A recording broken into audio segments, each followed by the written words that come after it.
I'd like to thank everyone for coming. I thought it was appropriate that we have brownies today. I saw we had plain brownies, and then we had those others. Why do this lecture? Well, as Martha said, I have a personal interest in botany. I was the nerdy guy that ran the greenhouse when I was in college. I was almost a plant pathologist before I went to the dark side and started studying animal biology instead of plant biology. There is a bill in the North Carolina House introduced by Guilford County Representative Earl Jones back in April. It was referred to the Health Committee and has kind of been stuck in the Health Committee ever since. I emailed Marion McLawhorn and offered to provide any information about this if she needed any information, and she said that she didn't think much would come of it, to tell you the truth. I've had many patients over the years who have confided in me that they have used marijuana and that they found it helpful for the treatment of spasticity and for pain, and so it's interesting to me in that regard. And then the other reason that I'm really doing it is Melissa sent out a request earlier this year, requesting topics for the history of medicine. And so I started thinking, what would be a topic that there's a lot of history about, and it's a pertinent topic today, and no, we can't talk about that. No, that's not something we can really talk about. Nobody wants to talk about this because it's controversial, but somebody's got to do it, and so here we go. First of all, the National Institute of Drug Abuse advises us that the use of marijuana can produce adverse physical, mental, emotional, and behavioral changes, and contrary to popular belief, it can be addictive. Marijuana smoke, like cigarette smoke, can harm the lungs. The use of marijuana can impair short-term memory, verbal skills, and judgment, and distort perception. It may also weaken the immune system and possibly increase a user's likelihood of developing cancer. Finally, the increasing use of marijuana by very young teens may have a profoundly negative effect upon their development. We probably all know of someone in our own personal life who has suffered as a result of use or overuse of marijuana. So I don't want to say anything today that would embarrass the university. I don't want to say anything that would portray me as someone who doesn't realize that there is a potentially negative side to the use of marijuana. The objectives in today's lecture are to consider the scope of the problem, understand key concepts of cannabis botany and pharmacokinetics, review the history of medical cannabis prior to 1900, examine the social forces that led to marijuana's current illegal status, become aware of current cannabinoid research, and for the purposes of today's lecture, the terms cannabis, marijuana, and hemp will be used interchangeably. There are 3.6 million daily users of marijuana in the United States, 100 million occasional users, and there are 750,000 arrests per year for simple possession. Glad to see there are no uniforms in the room today, by the way. If you look at the percentage of people who have tried to use marijuana, it's around 46%. This was 1999 figures from the Institute of Medicine of the National Academies. Of those different substances that people have tried, marijuana is kind of tied with benzodiazepines down at the bottom. Now, if we look at the number of people who are in treatment, this is from the Department of Health and Human Services, and if we look from 1997 to 2007, we see that alcohol rehab numbers have actually decreased. We see that marijuana and hashish numbers have increased. Methamphetamine also has increased. Of course, we're looking at 200,000 down here, and we're looking at 800,000 up here. If we look at the worldwide status of cannabis in terms of its legality, the blue countries, Ontario, Peru, Spain, Bangladesh, and that little blue dot there is Holland. We can see that there really aren't very many countries where cannabis is legal. We can see that there are many places in orange, Mexico and Canada, for instance, where it is illegal, but the laws are frequently not enforced, also notably India. And now if you look at the comparison, for instance, between France and Spain, where Spain it is legal and France it is very illegal, we see that the prevalence of use between France and Spain is the same. We see that the prevalence of use is, for some reason, really high here in Guatemala, but in the country where it's legal, Peru, it's roughly the same as the rest of South America. Chile has rather high use also, and it's illegal in Chile, which brings us to the question, does the legal status affect the prevalence of use? Two similar societies, Holland and the United States, Holland where it's legal and the United States where it's illegal in most occasions. Holland actually has a lower percentage of prevalence of use than the United States. This is a map which is a composite of different polls that have been taken by different organizations. This compilation is available on the website at NORML, the National Organization for the Reform of Marijuana Laws. The states in white, they did not have access to a poll.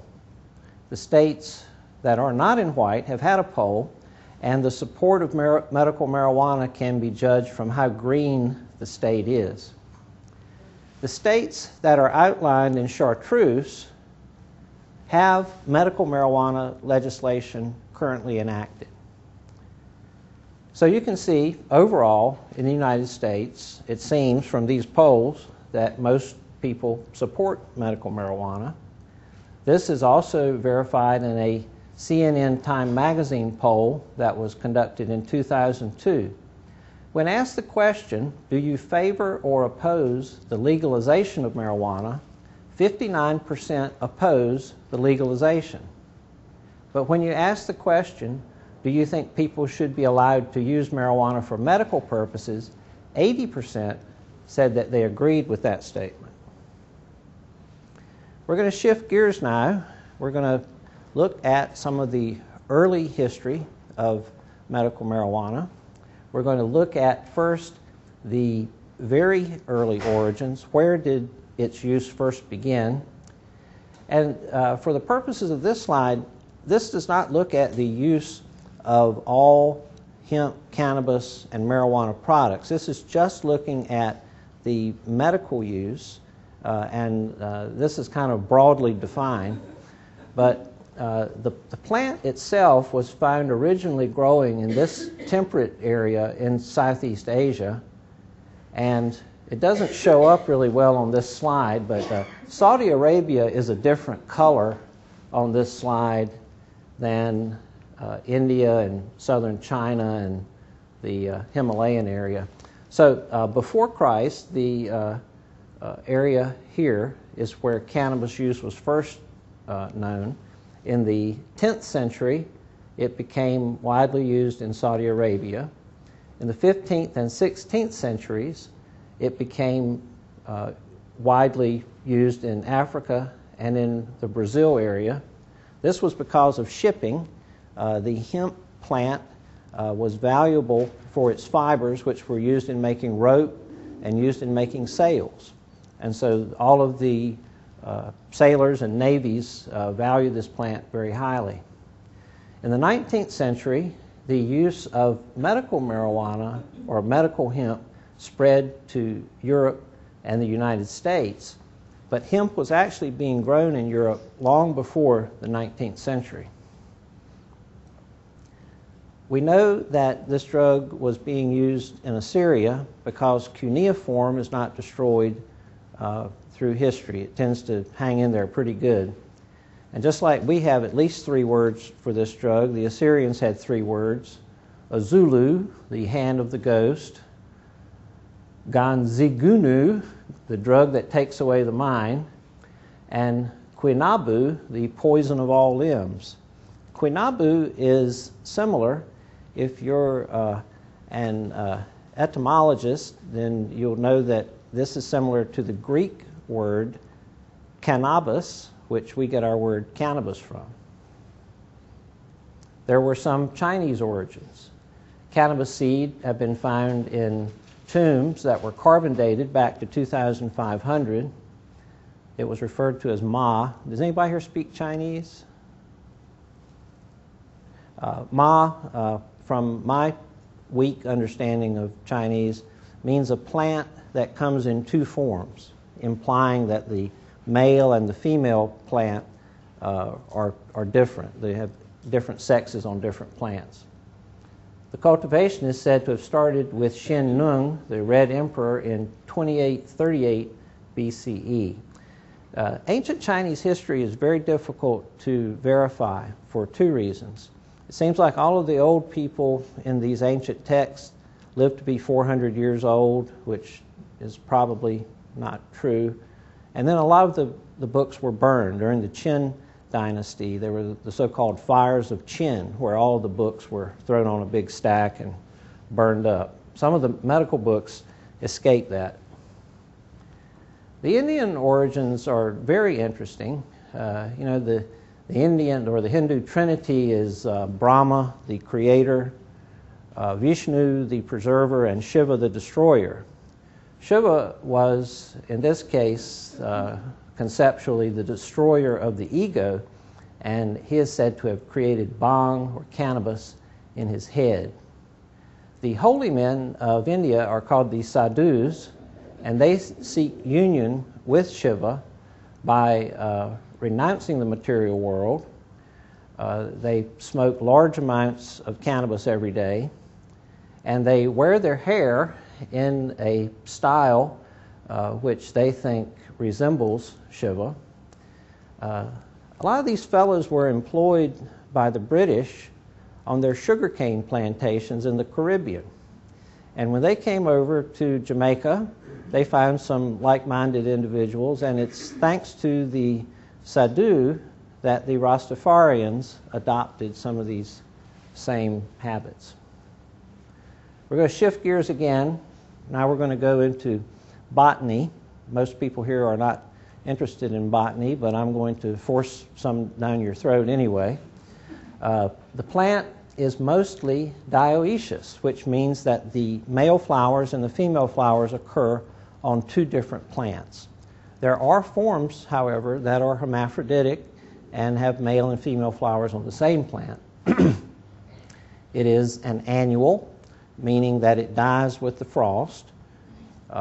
The seeds typically germinate in the spring when the soil warms, and as the day length gets shorter, that triggers flowering. There are reported perennial forms in Mexico, but I can't really verify that. It's a pretty amazing plant because it is so tolerant of extremes of temperature, heat, frost, drought, flooding, and wind, and it has a very high degree of genetic diversity. The plant is used for a variety of purposes. The ones that we will really only be touching on today are for medicine and food. The fibers can be made into textiles and paper. The seeds contain omega-3 fatty acids, one of the few plant sources of omega-3 fatty acids. It's a lot of disagreement among plant taxonomists about whether there are 3 separate species of cannabis or whether there's just one species and 3 different subtypes. but y'all don't really care about that. What is known is that there is a cannabis sativa. Sativa in Latin means the cultivated form. Indica from India, and ruderalis, which means from the rock heap or the rubble pile. The sativa gets to be up to 15 feet tall. The length of the plant makes it valuable for fiber and making rope. The indica plant is around 6 feet tall, and the ruderalis is usually no more than 3 feet tall. Each of these have their own leaf form. And here we see on the left a male plant. The male flower has 5 petals. It has a cluster of 5 pollen-loaded anthers. And here is the female flower. The female flower consists of a single green petal, and then it has 2 stigmata so that it can capture as much pollen as possible. These plants are made to make lots of seed. These plants are made to have a very healthy healthy sexual reproduction so that they can have genetic diversity. And in most cultures, the seeds are valuable as food, and so they want the seeds to be prevalent. The problem is that when you have a flower that's pollinated, it immediately stops making THC. And so in India, the technique was developed a long time ago, where as soon as the plants showed what sex they were, all of the male plants were killed so that the females would make as much THC or as much of the drug as possible. The dried flower buds are rather unattractive and turd-like in appearance, but here is the cluster of flower buds.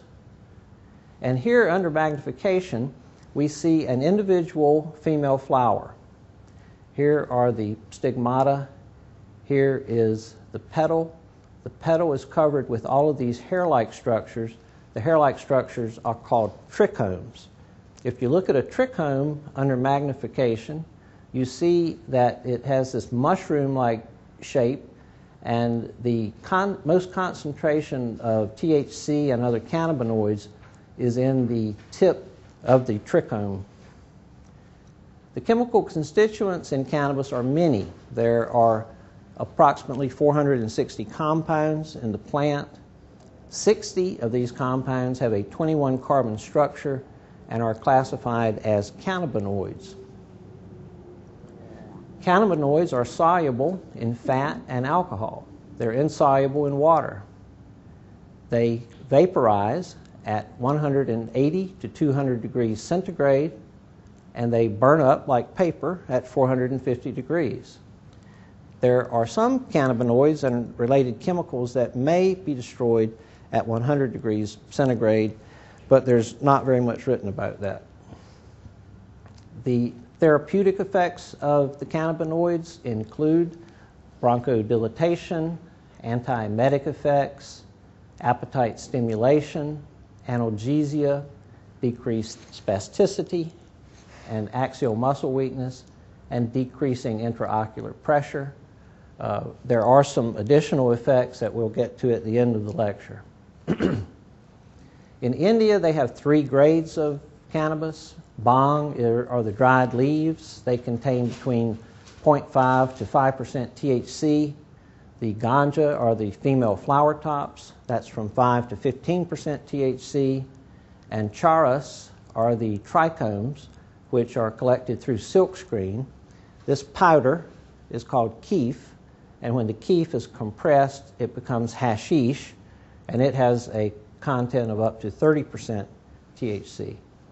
Now, you probably heard that the potency of marijuana has been increasing over the past several years. The green line is looking at sensamia, which literally means without seed. So those are the female flowers, and you can see that for some strange reason, the THC content of the sensamia has been gradually going up over several years.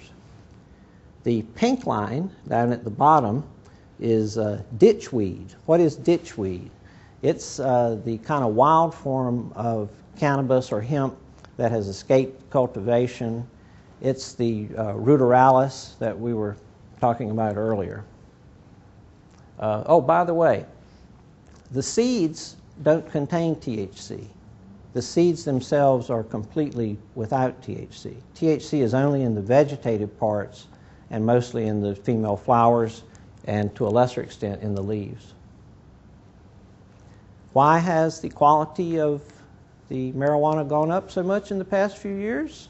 Well, you can thank individuals like Mark Emery, Mark Emery Direct.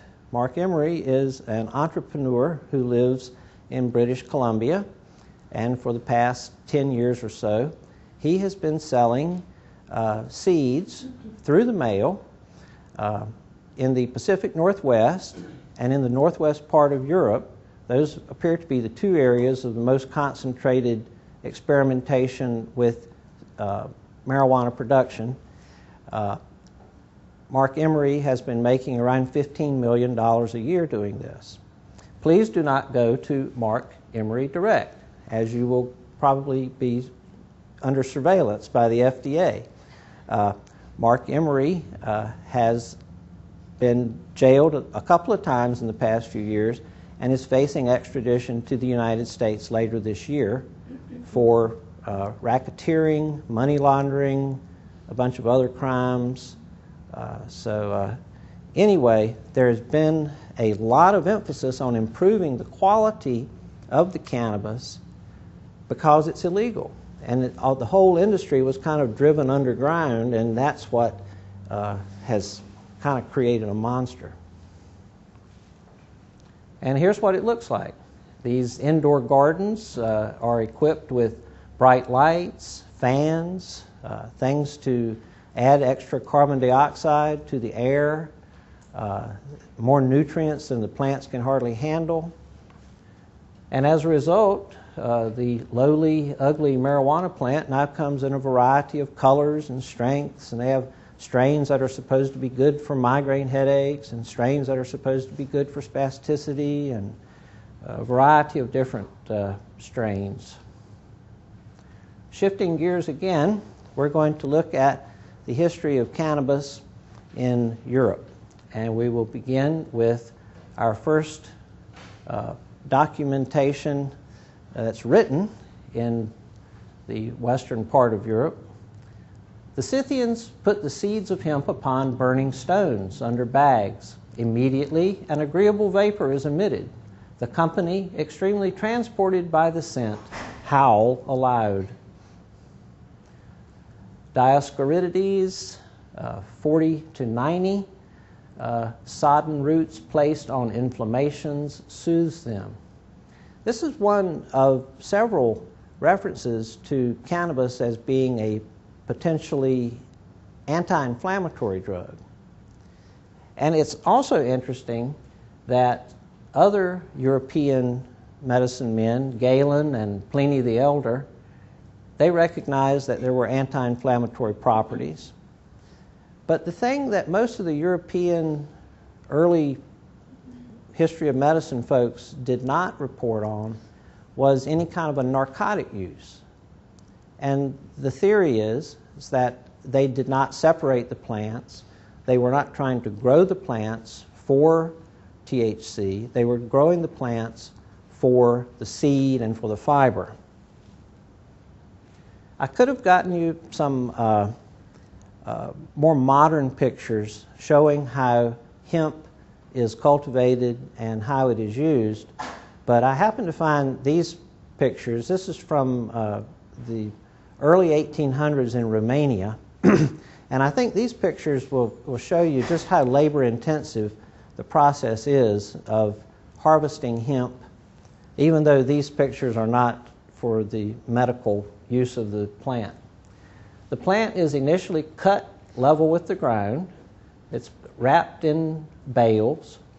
The bales are then taken and the bales are beaten over logs and the seeds are collected. These bales or sheaves of cannabis are then placed in water and buried underwater for approximately 2 weeks. This is called curing. It's actually they're rotting, and the softer constituents of the plant decompose and the fibers remain intact. The fibers are then taken and they are run through some type of a ginning device, and they're stripped, and the thread is then wrapped onto sticks, and then it is twisted by hand, and then the string is wrapped onto spindles, and then it's later woven into material. So in Europe, hemp was known as a commodity, but it was not known as a drug, really. That is until Dr. W.B. O'Shaughnessy. Dr. O'Shaughnessy was a prodigy. He was accepted into medical school at age 18. He published a revolutionary treatise on the treatment of cholera in 1831. He proposed that patients be treated with intravenous fluid to correct their dehydration. Because of his success in treating cholera, he was commissioned to go to India in 1833, where he founded the Calcutta Medical College. In 1844, he produced the Bengal Pharmacopoeia, which was the first compendium of herbal medicine in India. He began doing experiments using cannabis extracts on mice and dogs and rabbits back in 1839. And later, in human subjects, he used cannabis to treat rheumatism, cholera, and epilepsy. He called it an anticonvulsant remedy of greatest value. In 1841, he returned to England with a large quantity of Indian hemp and Nux vomica, which is strychnine, and hemp was subsequently cultivated at the Royal Botanical Gardens. Cannabis also found its way into Europe through France. When Napoleon had his expedition into Egypt in 1798, his men brought back hashish. Hashish became something of a party drug, and you may have heard of the Club des Hachishans. Victor Hugo, Baudelaire, they would all sit around and eat hash and have seances and drink absinthe and do all kind of decadent things. One of their club members was a psychiatrist named Jacques-Joseph Moreau, and he proposed using hashish to treat depression in 1845. In 1890, Queen Victoria's private physician, Sir Russell Reynolds, described cannabis as being one of the most valuable medicines that we possess. In 1894, the Indian Hemp Drugs Commission report was published. This is an amazing report, 7 volumes, over 3,000 pages, 335 physicians, 34 missionaries, 8 commissioned medical officers, and 144 cultivators of cannabis in India. This is a huge report, but the bottom line of what the commission found was that habitual moderate use produces no ill effects. In the United States, after O'Shaughnessy, interest started to peak on using this medication here as well. And in 1850, cannabis first found its way into the United States Pharmacopoeia. Here it just had a very small entry, and what this basically was a tincture of cannabis made by putting the buds in high-proof alcohol, macerating it for several weeks, and then using the extractum from that. There are lots of different references regarding medical marijuana in the United States medical history in the 1800s. I've picked a few of these that seem to be most amusing. R.R. Emmons said that it was useful in treating tetanus, neuralgia, dysmenorrhea, convulsions, rheumatism, asthma, and chronic bronchitis. H.A. Hare said that it will subdue anxiety in terminal illness and is an excellent topical anesthetic. William Osler himself said that it is probably the most satisfactory remedy for migraine. That was in the Principles and Practice of Internal Medicine, 1913. This is a kind of funny one. J.B. Matson said, "With a wish for speedy effect, it is so easy to use that modern mischief maker hypodermic morphia that they, the young physicians, are prone to forget the results of incautious opiate giving. Indian hemp is not lauded here as a specific. It will at times fail, so do other drugs. But the many cases in which it acts well entitle it to a large and lasting confidence." This was in the St. Louis Medical and Surgical Journal in 1891. Something happened with the use of cannabis in the United States. It became very popular. It was used in a lot of different drugs, a lot of over-the-counter preparations. Because it was expensive to bring the cannabis from India, people started trying to grow it here. And they started trying to use native-grown cannabis, even though they didn't understand some of the cultivation techniques that were known in India. So there was a decline in the use of cannabis in the 1900s. And the reasons were that the potency was variable because we were using domestic sources. The absorption of oral preparations was erratic. Unlike morphine, which was available in an injectable form, cannabis being water-soluble, not being water-soluble, was not available. And then there was a lot of competition. Aspirin, chloral hydrate, barbiturates, and opiates were becoming more widely available. They had a longer shelf life.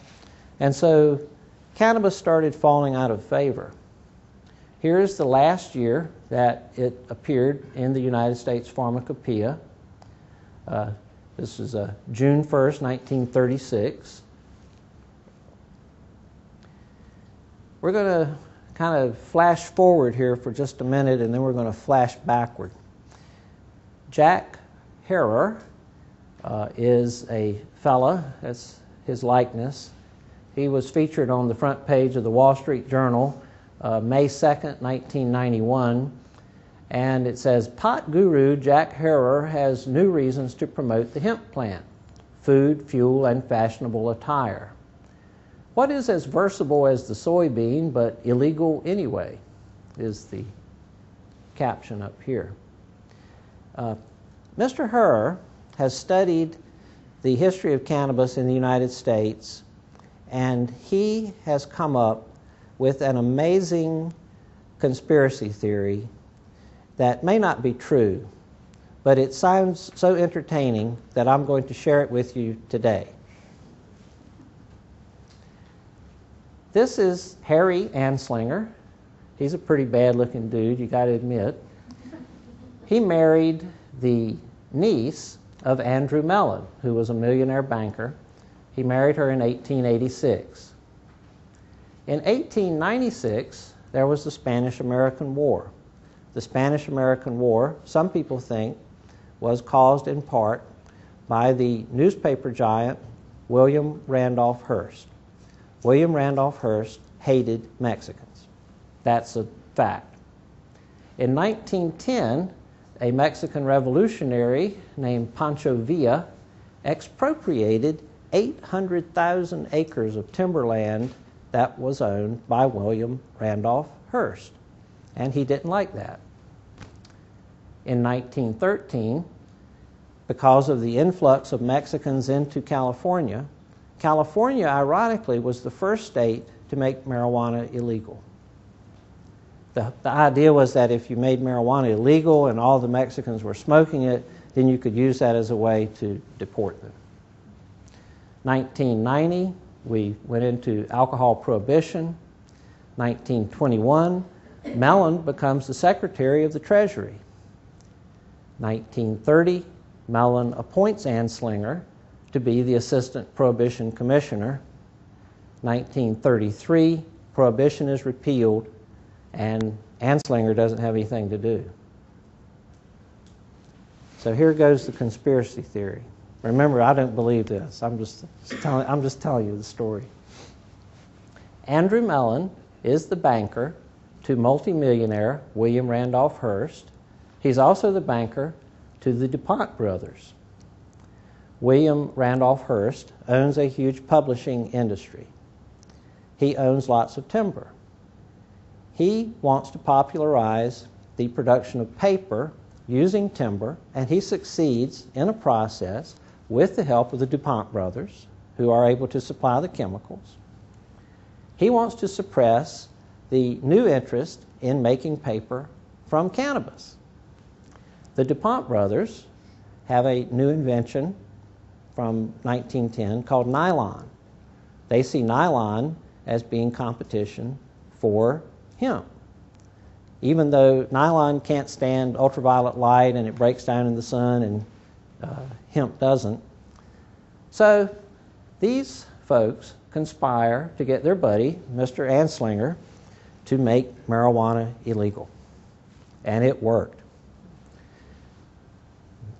William Randolph Hearst, through movies and other productions, created this campaign and have all these movies, Marijuana Girl, Marijuana with Weed with Roots in Hell, Reefer Madness, y'all probably heard about this one, Women Cry for It, Men Die for It, and Devil's Harvest, The Vicious Racket with Its Arms Around Your Children.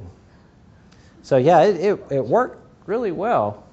Now, Harry, he's a real sweetheart. He says, reefer makes darkies think they are as good as white men. That was his testimony before Congress in 1937. And even more inflammatory, there are 100,000 total marijuana smokers in the U.S., and most are Negroes, Hispanics, Filipinos, and entertainers.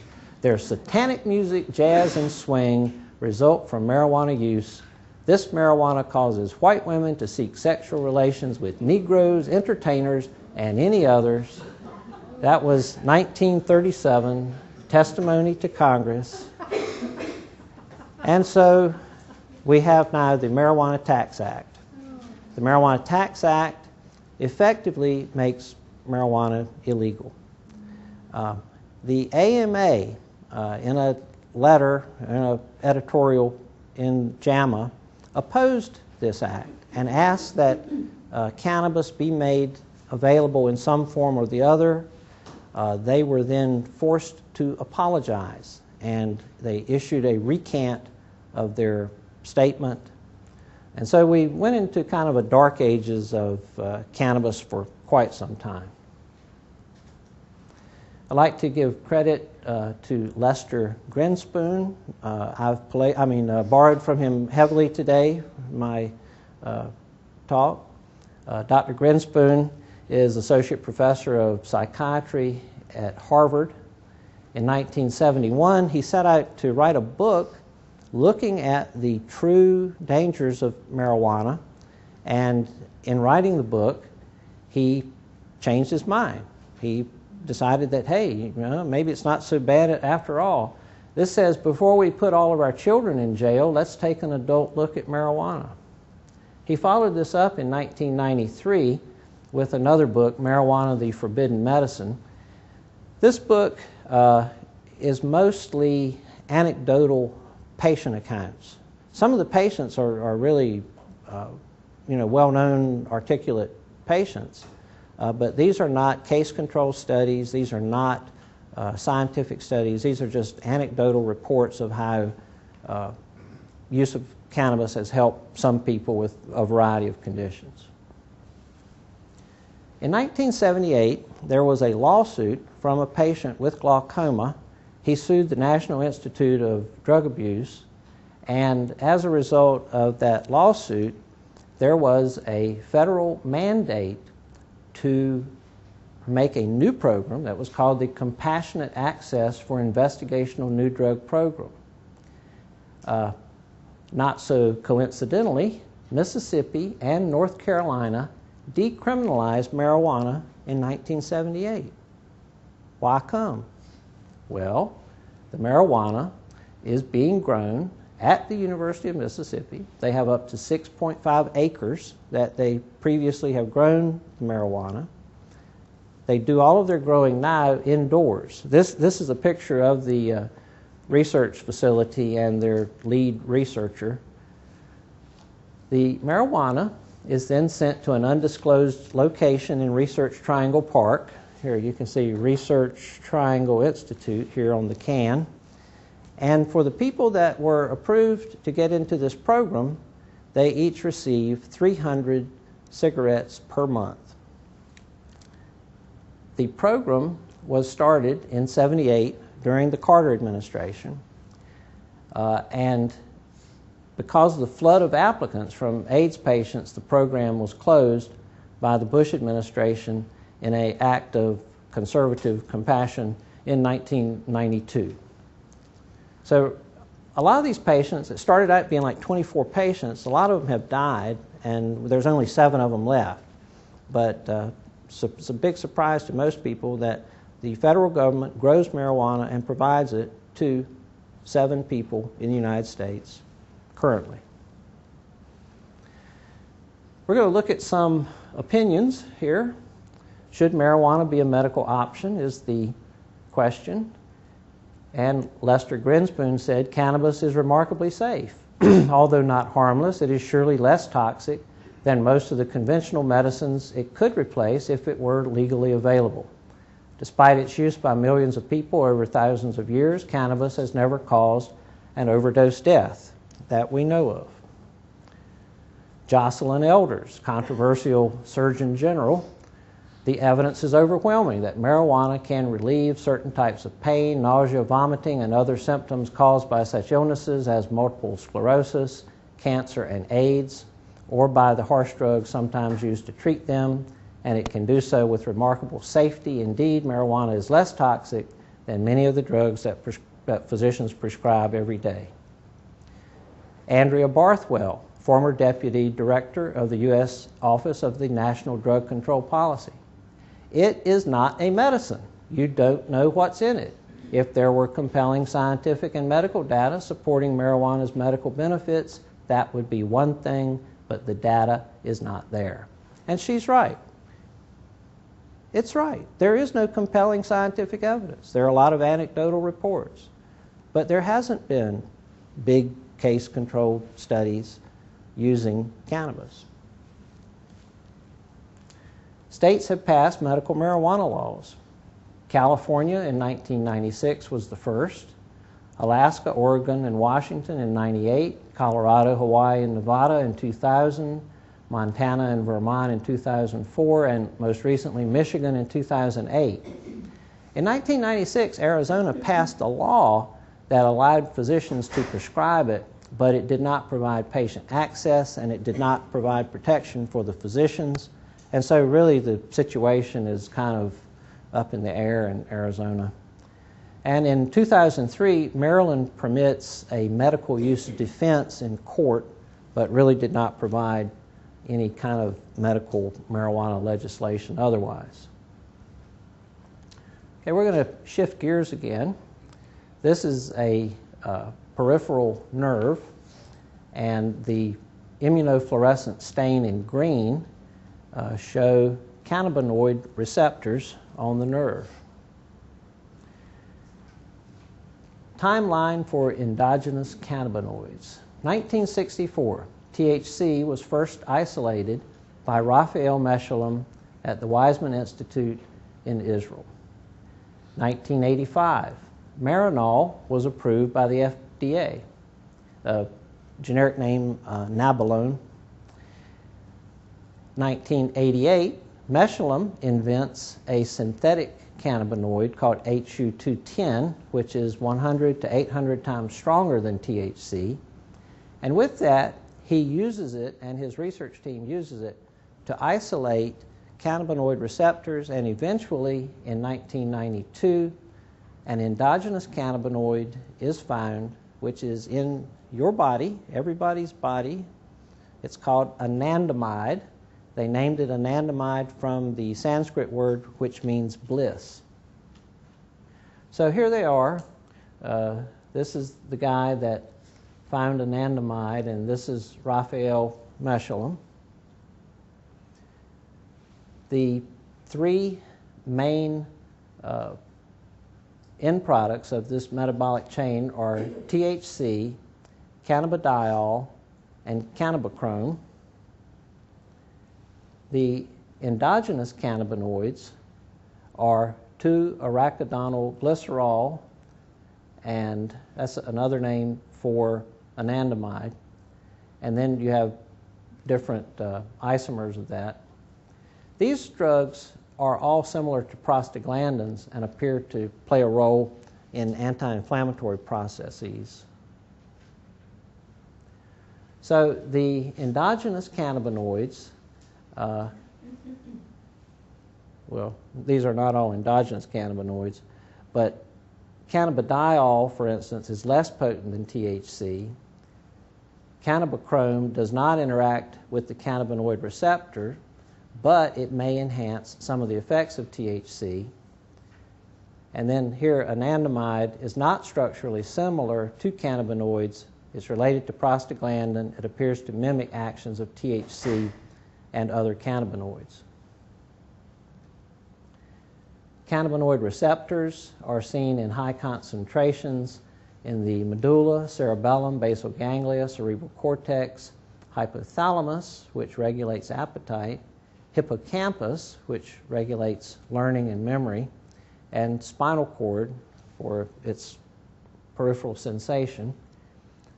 Here's a radioactive labeled THC going to different centers in the brain, and here's a cartoon to show where it is. Here's the, God, I'm forgetting my neuroanatomy, putamen, globus pallidus, amygdala,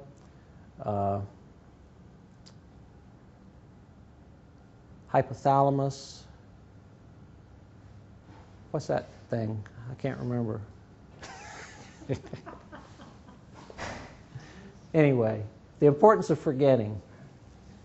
Forgetting. Does forgetting serve any useful purpose?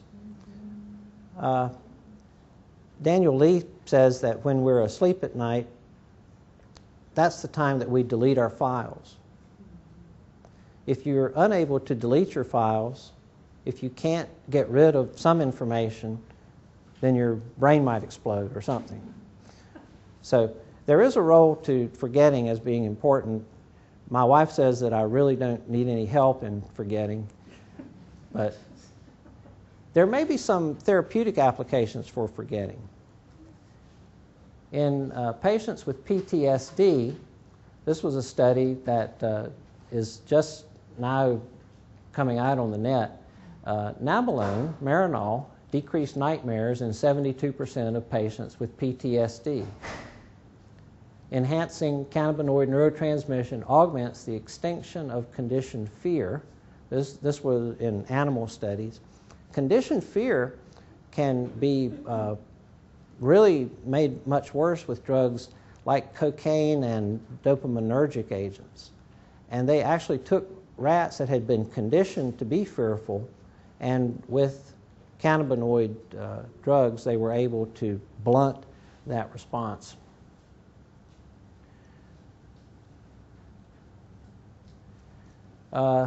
This is a picture of cannabinoid receptors in a mouse tail artery. Cannabinoid receptors are very common in the smooth muscle of arteries. And so that's what's responsible for the hypotension and tachycardia that is seen in people who smoke marijuana. You get vasodilatation with that. These receptors are also present in skeletal muscle as well. And so there appears to be some kind of a muscle relaxant component to these drugs. This is something that I didn't really appreciate until doing this preparation for this talk, but it appears that cannabinoids also act as neuroprotective agents. Cannabinoid receptor agonists inhibit glutamatergic transmission in the hippocampus. Cannabidiol agonists protect the rat brain in ischemia. And anandamide protects cortical neurons from in vitro ischemia. This is a fellow who's pretty interesting. He's a neurologist that lives in Montana named Ethan Russo, and he proposes that you can have a deficiency in your body's own cannabinoids, and that if you have this, then you may develop a triad of symptoms that include fibromyalgia-like symptoms, irritable bowel symptoms, and migraines. Dr. Russo. Cannabinoid receptors are in the gut, and they do regulate inflammatory processes. With this regulation of inflammatory processes, microbes can penetrate the gut and cause peritonitis if this is not functioning properly. And lastly, I'd like to end today's talk by looking at the colon. Seems like an appropriate place to stop. Here is the mucosal layer of the colon, and the red stain shows the density of cannabinoid receptors. So, any questions?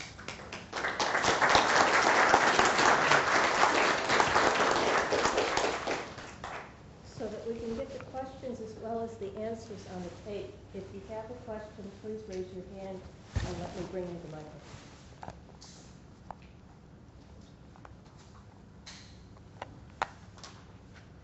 Okay. Somebody has a question? Okay.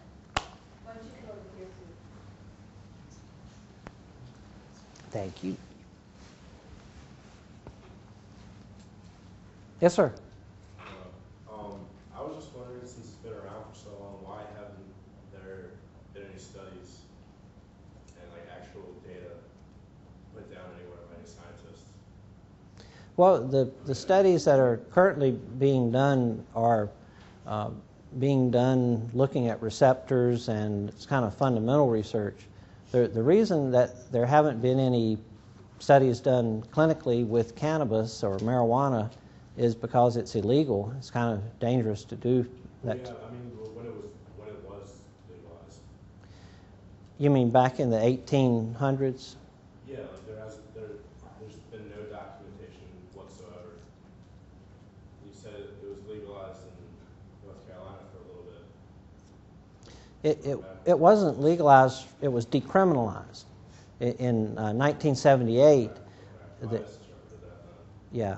In 1978, they decreased the penalty for possession of, I think, 1 ounce or less to, I can't remember what it is, but it was not decriminalized to the point that people wanted to start doing experiments with it. Okay.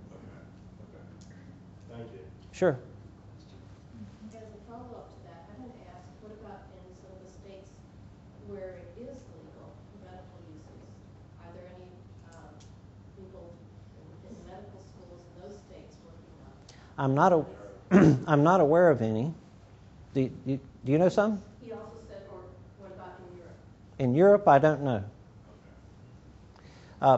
In the one interesting thing about the North Carolina bill, it's not a law, but the North Carolina bill does provide several $100,000 to institutes of higher learning to study the effects of cannabis if it does become legal. Yes, sir? And just a little clarification, the researchers are in kind of a catch-22. And if you want large-scale research on the drug, you need support from the NIH. The NIH will only support a drug, research on a drug that is defined as having medical benefit. The DEA has a Schedule I drug, meaning it has high abuse potential and no medical benefit. Therefore, NIH will not fund any research. So you're in this perverse cycle where you can't get any research done. Thank you. Thank you. So Marinol was used for some medical conditions. Yes. So what would be the risk factors for Marinol for recreational use? Because it sounds like it seems to me some recreational marijuana users want to use it for medicinal reasons. Is there a reason that somebody with a prescription for Marinol may use it for recreational? Yes. And the second part then is, how do we determine sort of a therapeutic index there? So how do I know if I'm, how much is enough and that sort of thing, risk? The one problem with orally ingested THC is that the absorption is dependent on several different factors. One of the biggest being that it's in soybean oil, but in order to get maximum absorption, you really need to eat it with a fatty meal. So sometimes patients take the drug and they're nauseous and they don't really feel like eating anyway, and so that's a problem. Even if you take that variable out of the equation, there seem to be different responses to the drug. But I know of individuals who have used it recreationally. I had a patient that was a chronic pain patient who we prescribed oxycodone to, and his girlfriend had cancer. And she received Marinol at the cancer clinic. This was not in this city, by the way. She received Marinol, and he really liked it, but she really needed something for pain, and they wouldn't give it to her. So he would give her his OxyContin, and she would give him her Marinol. So. I have worked as a nurse over in Rocky Mount, and they do prescribe, the oncologist over there do prescribe it, Marinol for patients with cancer in particular.